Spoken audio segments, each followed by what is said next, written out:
The following is taken from the Celtic Book of Days by Caitlin Matthews. The Moraghan is the Irish goddess of renewal. Although she is more frequently called a goddess of battle, her role is more subtle than this. The Moraghan is a triple-aspected goddess comprising Neman, Beth, and Macha. She often appears as a crow over battlefields, scavenging the slain. However, she is also concerned with sexuality and fertility. She meets with Adeda on Samhain Eve and mates with him at the ford.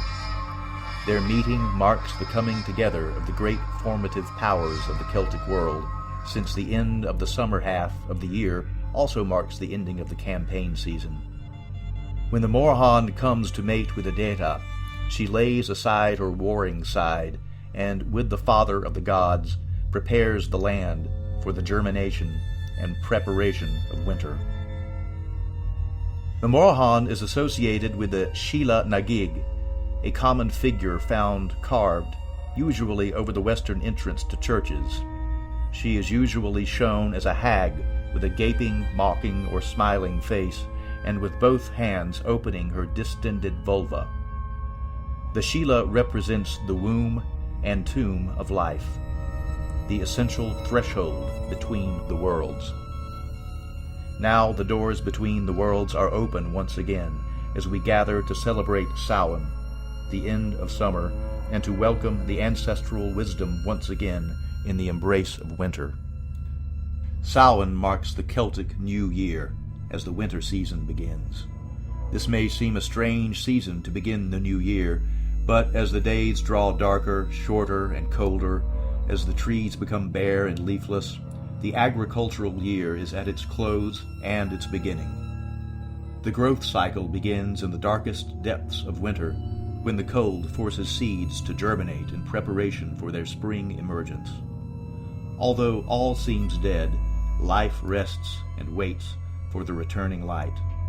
The period of Samhain is a good time for introspection, giving space for personal perspective and reflection. The festival of Samhain began the winter half of the year. It was believed that the Cailleach, the aspect of the goddess who appeared as an old woman, hit the ground with her hammer, making it iron hard until Imbolc. On Samhain night, the gates of the other world were open, allowing communion with the ancestors. In the Christian era, the festival was reassigned to the Feast of All Saints. However, many of the customs surrounding modern Halloween, the Eve of All Hallows or Saints, still concern this ancient understanding of the accessibility of the dead at this time. The ancestors were respected as the repositories of lore and wisdom.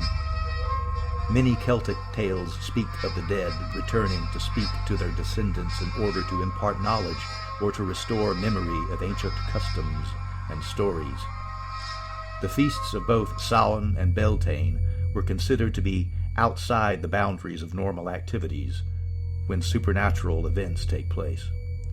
The barriers between humans, ancestors, gods, and fairies are overthrown, and they can visit each other's realms. The modern festival of Halloween, All Saints' Eve, derives from the ancient Celtic festival of Samhain.